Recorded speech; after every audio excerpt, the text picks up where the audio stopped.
This podcast will hopefully contain words or statements of obscene, Fuck you, pornographic, Dave. I'm or not playing immoral it this character. time. You have been warned. This intro is cooler anyway. Podcast, Potty Mouth Records, podcast, stupid games and this crap. Using up your crap, get ready for something like a 12 I think I'm just realizing what you say in that one line for the first time. Do you say worse than a 12-car pileup? Yeah, so it's like, like a 12-car pileup. Yes. Oh, okay. You'll love this podcast. Be I don't know prepared why, for something fucked up Yeah. like a 12-card pileup. There you go. Yeah, okay.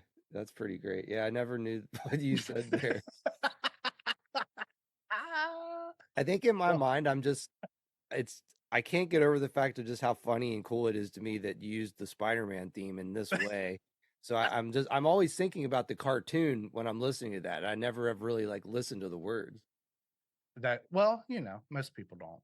I think what my favorite is we didn't jock, but we definitely this is what we heard. We totally were making fun of their theme music of the Uncanny podcast because it is just it's so atmospheric would be a nice word.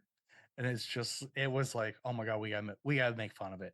It's like there's no way we can go without making fun of it. Though I did write that 1 minute fucking opus. This is episode 88, is that correct? Hell yes. That's a good year for hardcore music. Oh yeah. Do you know what also happened in 88?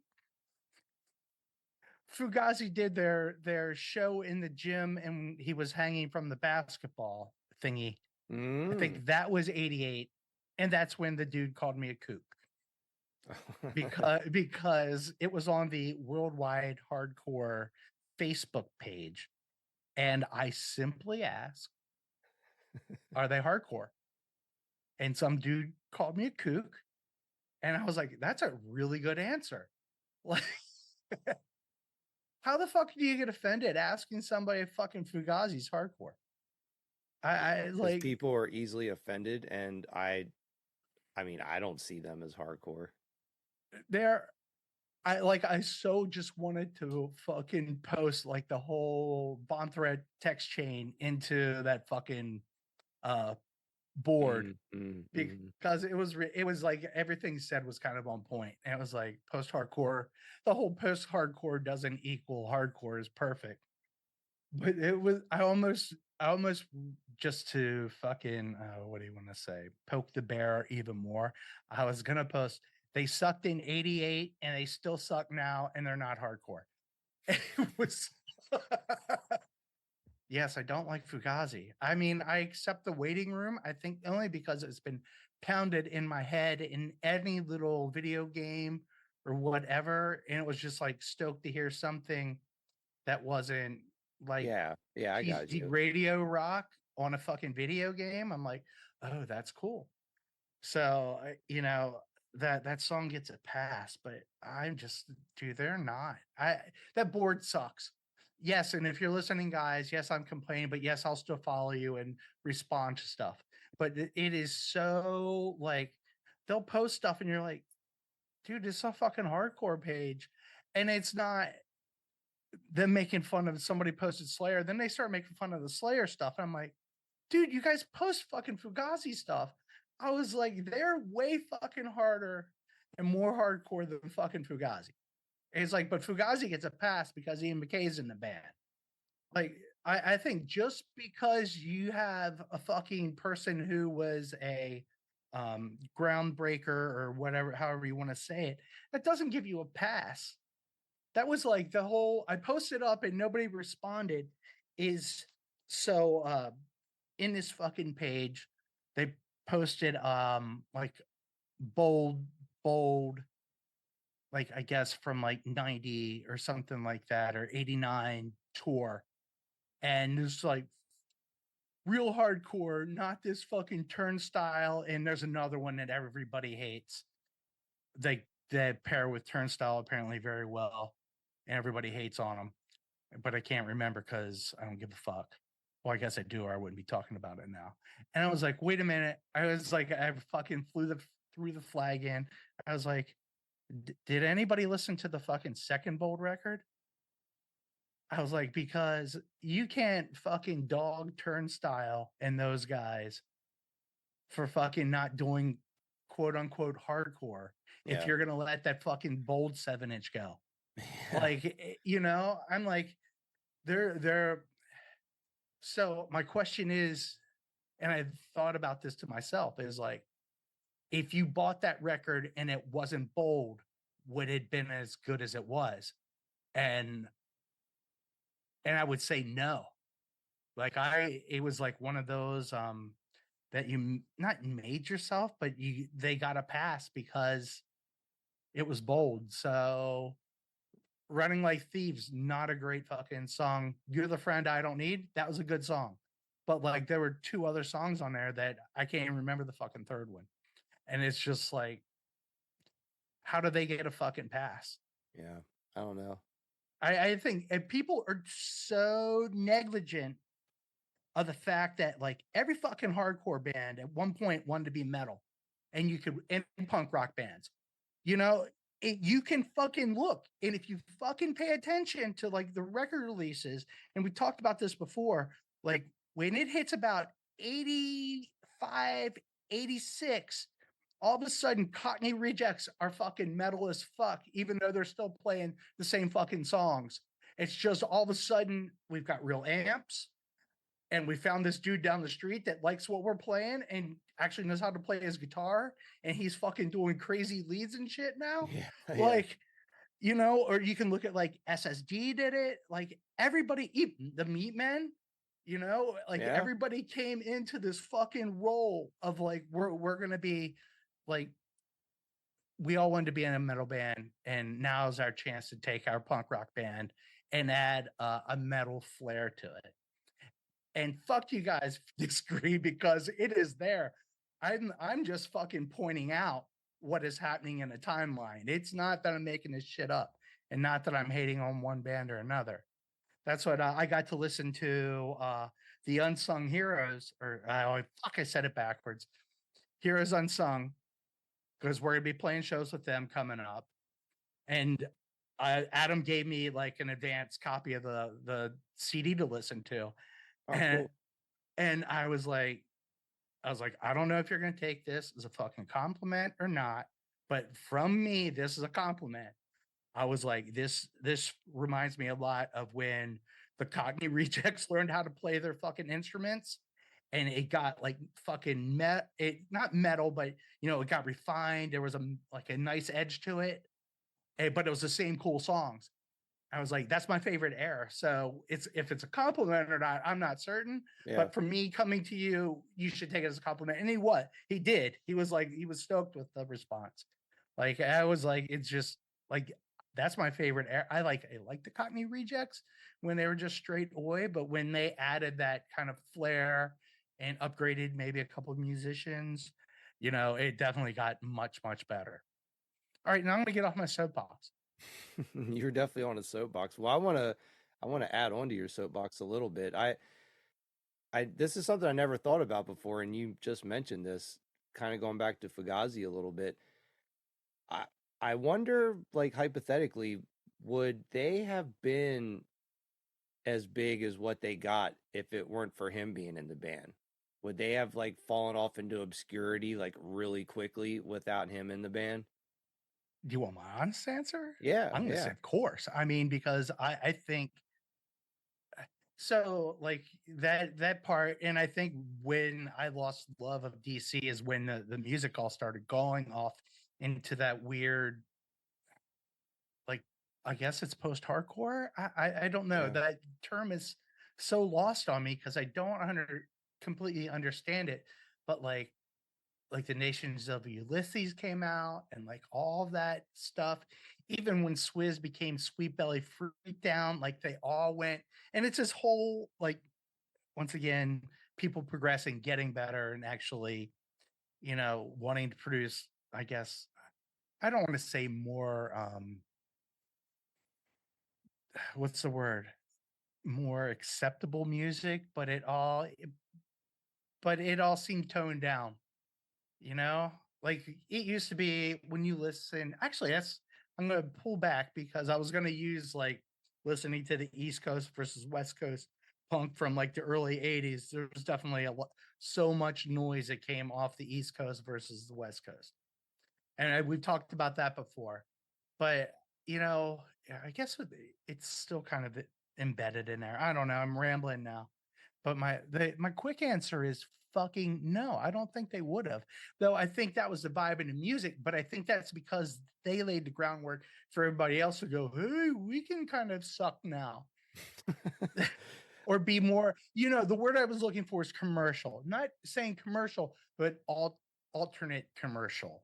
Yeah. Not like it was going straight on to fucking DC 101, but it was that, it might make it onto something like to the level of like, I want to say 120 minutes, but I'm just using it as a reference point in regards to MTV.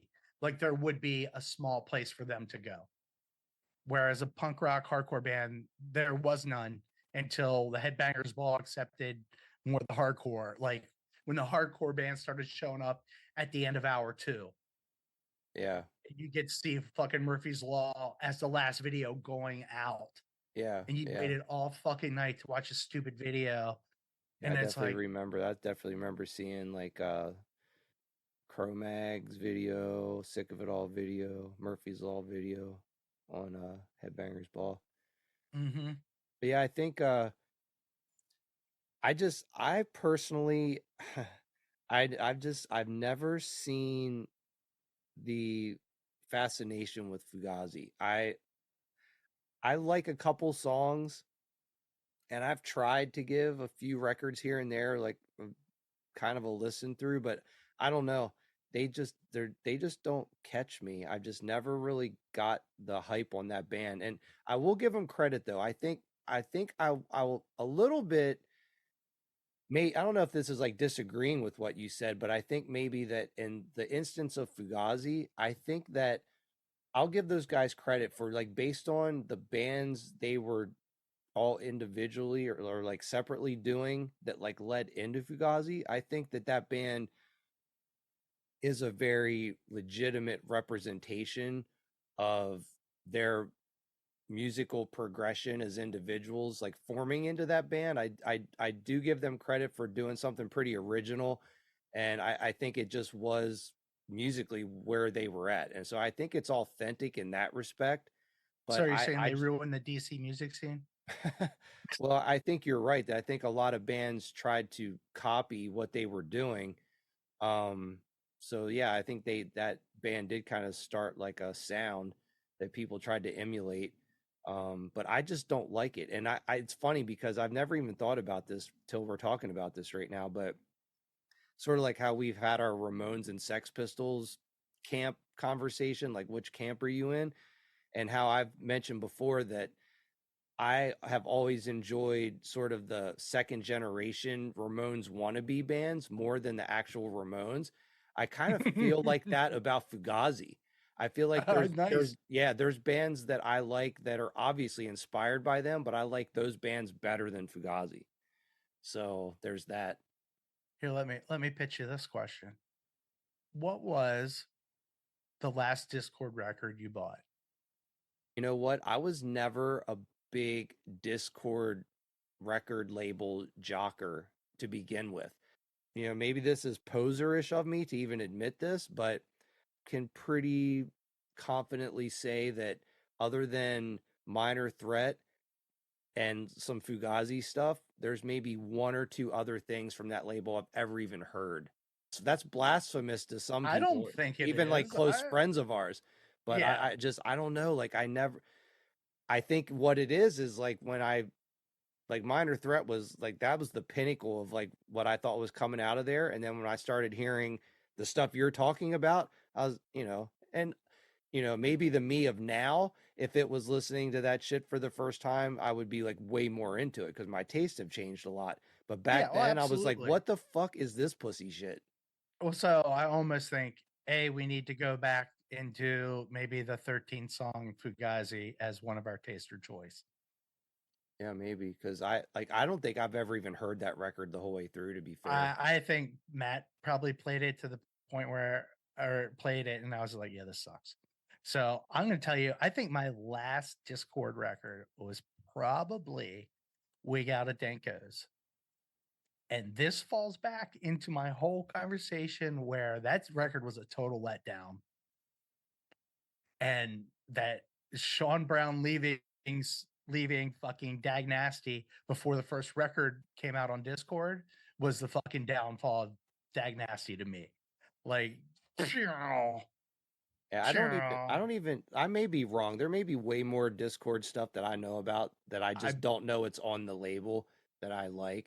But so what I did really respect and thought was cool was the fact that they kept their shows cheap yeah, and like they there was a heart there that I will give them credit for, but it still wasn't my bag of fucking jelly beans. I mean, you know what? Honestly, maybe this whole conversation will give me some inspiration to go back and listen to the whole Discord discography and see how it hits to me now as like an older person with different musical tastes than I had back in the day. So like maybe I'll be like, wow, there's a lot of shit I really like on here now that I hated. Like I like Nation of Ulysses a lot, but I think that was the last Discord band I listened to. And I got that from Kate. Yes, Gene, I got that from Kate. Somebody else's hard-earned money. You motherfucker.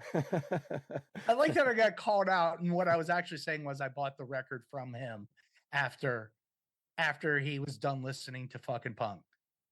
But no, it was me fucking jocking him and stealing his songs so I didn't have to pay for them. Nice job, Gene. Way to make me feel fucking low. Not really. Not really. Old kooks like me. Old kooks like you, yep. Fugazi hating. Oh yeah, Fugazi hating kooks, yeah, for you. Well, I want to switch gears a little bit because I have a couple little funny short stories to share. A friend of ours, I may have talked about him on here before, but anyway, he's sort of like a celebrity musician broker, I guess is what you kind of would call Wow. him or something. But anyway, he does a lot of events for George Lucas. Of course. Who doesn't? And he was basically in charge of George Lucas's 80th birthday party, which happened a couple weeks ago. And that's where I got this hat. I was trying to figure out what the fuck it is. That's a badass hat. Yeah, so it's a Skywalker Ranch hat, boys. Yeah, so he had his birthday party. Girls. His 80th birthday party was at Skywalker Ranch, and apparently there was like a fuck ton of like really famous people there. Like a bunch of the actual cast were there, and just like other like super famous people. You mean people who he brought to prominence and they made a lot of money because of him? Yeah, pretty much. Okay. But the whole point of this story though is one of the musical acts that he wanted to play for his 80th birthday party was fucking Don Felder from the Eagles. That's fucking crazy. Isn't he was he the drummer? No, I think he was one of the guitar players early on. He's like the dude that wrote the like heavy metal theme song from the cartoon movie. Oh shit. No, that's what I was thinking of. That's funny though. I was thinking he was the guy. Anyway, I'm sidetracking your story. Yeah, but I don't know. I just found that hilarious to think of like George Lucas like liking Don Felder. I'm like, that's pretty random. Fucking, he's a big Eagles fan. He probably couldn't get the whole band. It was cheaper to go this way. Yeah, maybe. And there were some other people that played too. Some more like 70s rocker kind of people. I honestly forget who all was there. But anyway, yeah, that was just something cool I wanted to share. Dude, I'm still stoked. I was trying to figure out what your hat was the whole fucking time we've been talking. Yeah. But the other thing that's cool, punk rock related, is so we went to see the Queers and the Dwarves over the weekend, and that's like actually the first time we had seen the Dwarves in a couple years. And Did you go talk to the queers and tell them you told us to give up and never play again? no, I didn't talk to any of those guys. But the Dwarves were really fucking cool. That was one of the cooler times I've seen them in the last few times. And what was really cool is Sergeant Saltpeter, who's their like original bass player. He's been playing with them again off and on, and he was actually with them at this show. So that was really cool to finally get to see sort of like another original member of the band live. So that was Yeah, pretty that's cool. actually pretty awesome. And they played a lot kind of like more like older stuff since he was there, like more of the shit that he was on. Like the Blood, Guts, and Pussy kind of era shit. They played like a lot of Fuck that yeah. stuff. So that was really cool. But the queer, so the little backstory on the Queers is their record that's my favorite is Love Songs for the Retarded. That's my favorite record by them. I like some of their other stuff, but that one just really always like stuck out to me. I don't know. That one was just like the catchiest, like coolest one in my opinion. It's really, really hard to get that, like a physical copy of it. I've been searching for it for years now. And you can Wow. like it comes up every once in a while, like original pressings of it, but they're really fucking expensive. And even like the original CDs of that are going for like close to $50 sometimes now. And I have a burned copy of it, but I just wanted to have like a real version of it at some point. But I'm like, dude, like I love this record, but man, I don't want to pay like $100 for the vinyl. Like that's insane. Like I just Yeah. can't do that. So we get to the show. How about $15 for some Craven Moorhead's vinyl? Yeah, absolutely. I would pay The for that. Desperado? Okay. Yeah. Well, maybe that's coming to you soon. Yeah, maybe. Just saying. So we walk into the show and like right in the very front of this venue, they had all the merch set up. So I'm like walking, and one of the very first things I spot on their merch table is they actually had that record. And I was like, what the fuck? I was like, that's crazy, like that they have that. So I was just like, well, I'm totally gonna buy this. I was like, how cool is that? I've been searching for this record forever.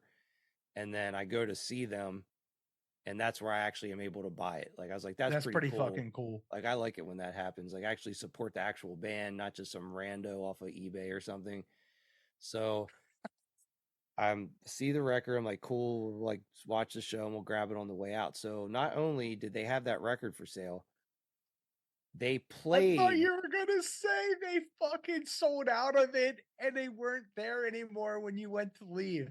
That's where I thought this was going. I thought about that being a possibility, but I was like, nah, it'll be fine. I was like, they'll have plenty. So we went and watched the show, and the Queers ended up, not only did they have that record for sale, they played that record in its entirety. And I had no idea they were planning on doing cool that. is that? Yeah, they didn't play it like in order of the songs, but they played all those songs like intermixed throughout the set. And the last time I saw them, which was years ago, which was actually also with the Dwarves, coincidentally, but they only played like 2 of those songs. And I was so bummed because I was like, I knew some of the other shit, but I was like, dude, like I want to hear more off of that. So anyway, I got to hear that record in its entirety, which was fucking badass. And I got the record. So we go to the merch table, tell the guy I want this record. He hands it to me. And when he hands it to me, it's not shrink wrapped and it's not in like a poly bag or anything. So I'm just like, oh, whatever. Like I didn't care about that, but I was just like, oh, like since it's open, I'm just gonna like look inside while I'm standing here. Like, is there like an insert? Did they give me some free stickers? Like, what's up?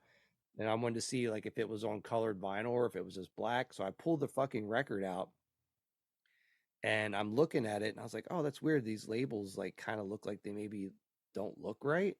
I didn't know what the actual labels were supposed to look like, but I was like, it doesn't look like this matches. So I like flipped it over, and then the label on the other side had the title of the record on it, and it was not that record. So it was like one of their other records. I forget which one it was. I was like, oh fuck. So I like went back to the table. I was like, hey dude, like I just got this from you, and I pulled the record out and it's like totally the wrong record inside. And he's like, oh shit, you're right. And he's like, oh, sorry about that. So he like takes the record back. He gets me another one out and he pulls that record out, and that one's wrong too. So he's like, oh my God. So I can literally like see him like visually, he's like panicked. So he's like, oh, Yeah. he's like, hold on a second. So he like gets down in their like little merch box and he's like rooting around and he finds another copy, pulls it out, pulls the record out, another wrong one. So he's like, here, he's like, just hold the cover and let me keep. So he like looks through. So he pulls out this like completely random other record. I forget which one it was. And he pulls that record out and it was one of the ones that was supposed to be for me. So he gives me, he's like, dude, I'm so sorry. So he gives me the record and we made sure it all matched up and stuff. So he's like, oh, he basically looked at me. He's like, oh, fuck. He's like, Joe, who's the dude from the Queers. He's like, Joe fucking like stuffed all these records like over the last couple days. So he probably just like wasn't paying attention. Oh. So he's like, who fucking knows how many of these records are wrong and like went out to people and stuff. Holy shit. So I have to tell you from experience, there's nothing more boring than a fucking record stuffing party. Oh yeah, I'm sure. Yeah. Dude, I've done some 7-inch cover folding parties. Yeah. That is fucking brutal. We Yeah. did like the ones we did for Conformist. Like it just was like, really, this is fucking stupid. Like Yes, after the first definitely. 20-25, you're like, fuck this. Yeah, that's why short run is awesome. So that actually, I was surprised that it didn't come from the manufacturer that way, because like when we first got Gavin his record player, I got him like the 2 records, like I think it was A Nightmare Before Christmas, because it was like the only shit I could find, and I'm not the most on it shopper as it comes for getting stuff for holidays. Mhm. And I got him some other album, I can't remember what it was, but they were both double albums, and both of them came from the plant with 2 of the same records. So it was like album one, and then the next record was album one, album one. No. Yeah, it was, and we took them back because we got it at FYE, and they were like, "Yeah, it came from the manufacturer that way. I don't know what to tell you." I like that was the customer service. I was like, "Oh, okay." And it's like, well, fuck it. It was just so bizarre. It's like, how do you fuck that up? Yeah. I know. I was like, oh my God, I'm so glad I fucking checked that, because honestly, I can't even describe the level of inner excitement I had when I walked in and saw that record on their merch table. I was like, no fucking way. That's so fucking awesome. Like, I'm finally Dude. going to get like a legit copy of this. I was really happy. And I was like, dude, I would have been so heartbroken if I got home and pulled that record out and saw it was the wrong record. That would have really made me sad. Yeah. Oh, yeah. I would have been fucking pissed. Well, hey, it's me, so I'm pissed about most things. Just ask my family. I am not the most wonderful person, but it's okay. I know Ask your everybody's family, surprised. just ask me. Yeah, most people will say I'm not the most pleasant. I apologized to some guy yesterday, fucking a sign fabricator. Look, trust me on this. I am being nicer to you than I've been to most of the sign fabricators I've talked to in the last year. I was like, so trust me, I'm going to be as nice as possible and tell you you're full of shit. And it was like, it's like screaming match on the one day. I was like, what the fuck are we even doing if you can't do this? Why are we on the phone? Like, I'm done with a lot of people. Yeah, I hear you, dude. Well, so yeah, so I think it's time. I think you know everyone except... We've already met. We share the same taste in coffee. Savor the sophisticated taste of Taster's Choice. Are you always this late? I won't pick 'em So up. there's our awesome little segue into our new segment entitled Taster's Choice. This will be part 2. So Hey, oh, wait. Fuck you, Matt Powell. Fuck you. Cats and Jammer kicks ass. And no, I didn't tell you to listen to it. You're right. You said check it out. I did not. Because I know that it's not everybody's bag of dicks. Look, there's no comment. We were riding in the car the other day, and Trisha was asking what like, she's like, did you get any feedback about that band? And I was like, yeah. I said Matt Powell called them cunts and jammer, and she started fucking cracking up. Dude, so yeah, fuck you, pal. But yeah, so anyway, Taster's Choice, episode 2. It was my turn to pick something out for Curtis, and my pick for him was a band that I'm sort of even recently new to in the last like 2-3 years. There's a band called Stickmen with Ray Guns, which is an amazing fucking band name. And yeah. it's their album, which is, it's kind of like a compilation album in a way. It's their Grave City LP. And it's sort of like a compilation of some of their studio stuff that they did back in the day, and also some live stuff that was actually recorded pretty decently, that sort of like blends pretty well with the studio stuff.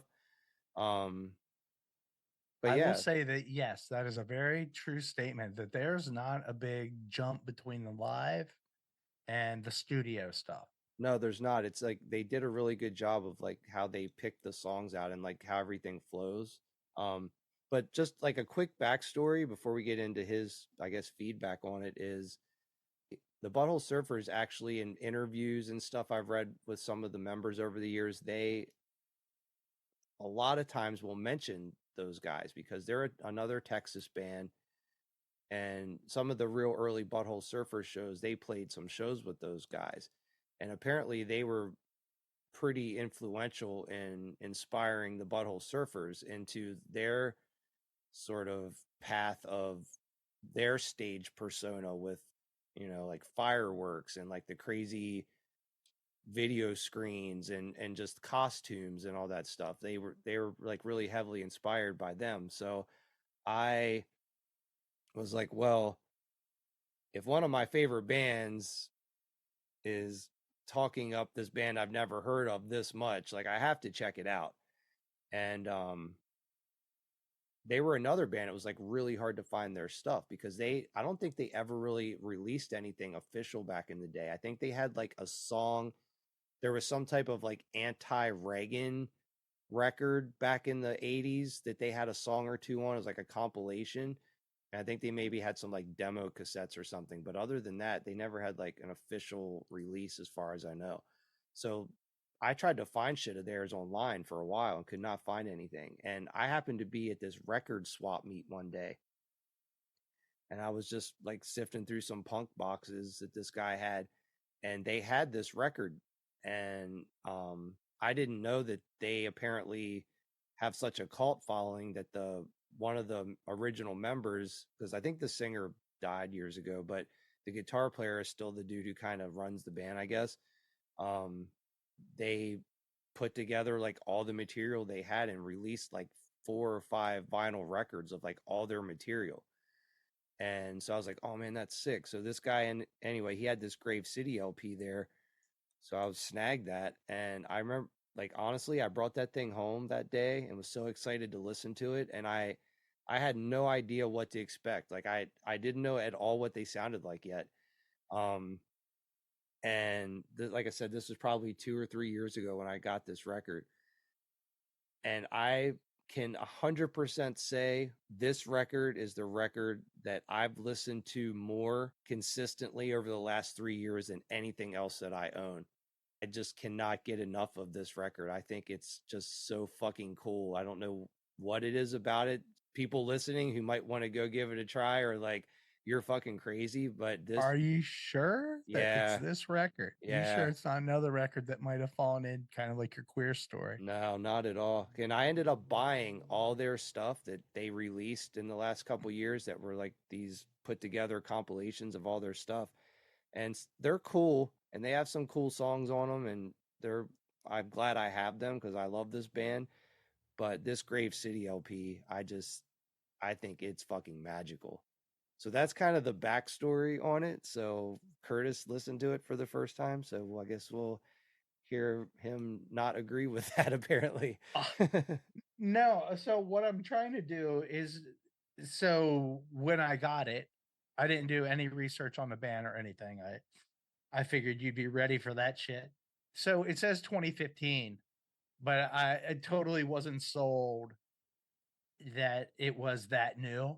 No, Just this is from like 82 or something. yeah, so it totally makes more sense. So I told him I listened to it last week and I still, so this one kind of grows on you. Not like athlete's foot where it gets out of control. I kind of, it was in a good way actually, because the first listen through, I was at work and I got up and I told Dustin, I was like, I'm gonna fucking punch Jonathan in the throat when I see him. Because there are a couple, and they're probably the live tracks that are the ones. Because like the last track, I'm still like, what? But there actually are a few good songs on it, and the more I listened to it, the more I liked it. Like now, I can listen to it. I still hate the last song, but the more The last song I have to, because I've got the record out. It's the Kill the Innocent is the last song. yeah, and it's so it's funny that you made that because I couldn't place it. And but now with the date, like it makes a lot more sense because it reminded me a lot of like that, like the early, like I was thinking of like the Sonic Youth cover. What was that? Sex's Confusion, like that kind of noise level, and like it's all feels like it's kind of there and about that time period. And I think Sex Confusion probably is a year or two after that, if it's 82. So it totally makes sense now, and it sounded, and it's funny they're from Texas. It just sounded like one of those like old New York bands that never got any fucking credit that Yeah. existed and just fucking kind of plugged away.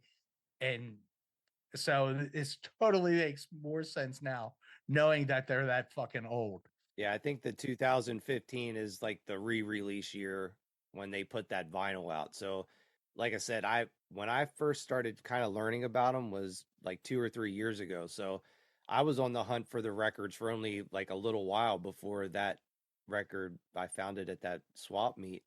And that's when I was like, "Oh fuck," and then was able to go back and realize that they had released a bunch of shit in the last couple years. But yeah, I don't know, man. There's something about the recording and like basically what you just said. They just, to you they sounded like a band that no one really knew about. Like if you were there when it was going on, you knew like the power of that band, but outside of that community, no one knew jack shit about them unless someone happened to be on tour playing with them and talked about them or something, because they kind of fell into obscurity.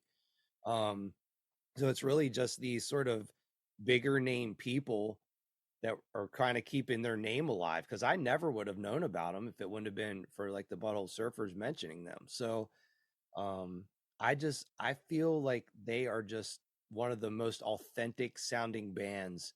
Well, I think they're authentic sounding because they don't have to sound authentic because they were from that time period. Yeah, but I mean from the standpoint of authentic, that because apparently the singer was kind of like legitimately crazy, and there's some bands you can listen to and it sounds really heavy and it sounds angry, but you can almost feel that it's a tad bit contrived. And I think with them, it's like when he sing, like I believe his like angst when he's singing. It Yes. just feels Yeah. so real, and it's fucking powerful, dude. And I think you're dead on, and I think the authentic, I mean, it's authentic because it is what it is. It is of the era that you think they're trying to jock. Yeah, You know, yeah. it is actually from that time period. And everything you said, like I said, and it's grown on me. Like the fact that it's funny is, another is the one song is very fucking rockabilly. And Oh, Satan Baby. Yeah, that song's yeah, sick. Yeah. it fits within the, Yeah. it fits and doesn't fit, but you can kind of see the foundations, and it actually Not that they don't sound like real songs. What I'm saying is Yeah, I like got you. that one felt like a song. Fucking Christian Rat Attack is I there's something there's is it just how simple it is that it works, and the fucking chorus, it shouldn't have a hook, but it is a hook. Yeah, that's what Like I'm saying, dude. The more you listen to it, this record, I've it's listened to this it's record gotten so better. much. Yes. Yeah. Like I can't, like I said earlier, I can't honestly get enough. Like I already know I'm going to listen to it when we're done today. I actually listened to it before we got on for like the 5th time. So yeah. Their guitar tone is like just so good. It's so gross and raw and heavy sound. Like it sounds like they're down tuned, but they're not, because I've actually learned how to play some of their songs because I'm so enamored by them. And when I was like, holy fuck, this song is so simple. How did they make this 2-chord song sound as catchy and heavy as this? Like it's insane. Nailed to the X, I think it's 2 chords. Yeah, But possibly. or whatever the One Chain of String song, it wasn't that, but anyway, yeah, but I'm just beating dick, and I keep going back to New York because it's like the Roar tapes. Like I'm trying to think, like the early Flip Side samplers always had fucking bands in this kind of vein. Yeah, Like I feel like that's a good call. Yep. it is like that early punk rock where it wasn't about speed, and it was more of just expression. Yeah. You know, Yeah. it was just putting shit out there and throwing and seeing what stuck to the wall. Yeah, I think you're absolutely right. I think their music is like, it's almost like none of them really at the time probably really knew how to play their instruments, and they were just doing what the best that they could, but they didn't even realize how magical it was. They're just like, we're just doing what we're doing, and they just, yeah, I don't know, dude. Like I just feel like they caught lightning in a bottle. And it's like you said, every song overall the theme is the same in the sound, but it's like every song does kind of have its own little thing. Like a little bit, like you said, there's the one kind of rockabilly song, and like I like the all of side A to me is basically like if a bunch of punk dudes or a bunch of dudes in 1982 who loved Black Sabbath but only had the talent to play punk music. I'm in, and that, like I said, the first side, because I listened to it, but I can kind of visualize where that cut's going to be. First side's really good. Like I said, it had to grow on me. It wasn't a first run through, and I was like hooked. Like it grew on you. But the fact, what's funny, I think about the live PCP Pep, Mm-hmm. like that all feels right too. Like Yeah. with the Butthole Surfers, like that whole, yeah. So it helps a lot now knowing when it came from, and like I said, it grows on you. Like the first time through, I was not, yeah, I wanted to punch you in the fucking throat. Not as bad as the Fiddler and Gavin, Yeah. but this actually got better. Like I don't know if Fiddler got better the second time through, Yeah, man. I don't except know. for the last song. I still buy a good bit of physical media, and I still love to check. Like I'll go to the record store and we'll buy shit that I don't know what it is because it just like the cover's cool, and it, I don't know, has some cool song titles. Like I like to check out new shit, and this was a band that I knew about but hadn't heard them yet, so I was kind of taking a chance. And I'd say that as far as buying something that I didn't know what it sounded like beforehand, I guess it's hard to find something at the age we're at now that hits you like finding something as a teenager. Like I feel like that's rare at this point to find something that really like just knocks you off your feet. So when that happens, it's like it's really fucking cool. I'm not saying all that, but you can say that. But yeah, like I said, it grows on you. It's definitely, and now knowing I could probably listen to it with a different kind of thought process. Yeah. I mean, honestly, thinking that you thought it came out in 2015, that's like Yeah, I so was like, huge in the listening experience. yeah, I was like, what the fuck? Yeah, They're like, who are these like posers trying to sound like the early 80s? yeah. And so yeah, it makes so much more sense. Well, I'm glad that obviously you don't love it like I do, but I'm glad that you at least think it's cool. It's cool. Yeah, pal. Maybe you should try this one. Maybe you can shit on it too. Yeah, and you know, and again, this is all personal preference. You know, like I think if you listen to this podcast and you're into like punk and metal and hardcore, definitely it's worth checking out at least. It's definitely gonna fall closer to home than fucking Cats and Jammer. Yes. Yeah. Yeah. Well, I didn't know how we were playing the game. The next one will be a little bit closer to home. No, I think it can be anything. That's just when we decided we were going to do this taster's choice thing.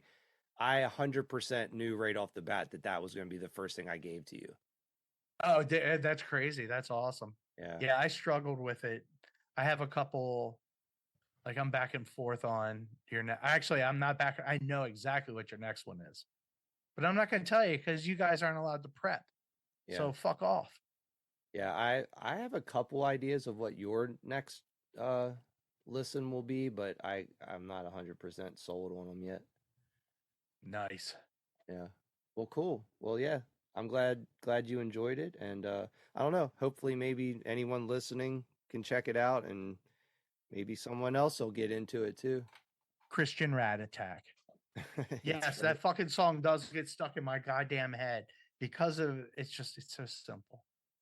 And it just works for whatever reason. cool. Well, yeah. Thanks for listening, and we will talk to you next time.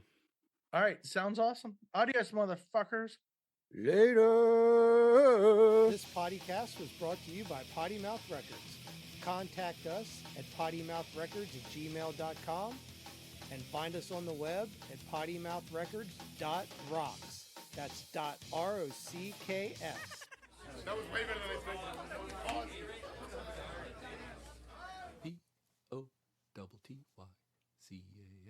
POTTYCAST podcast.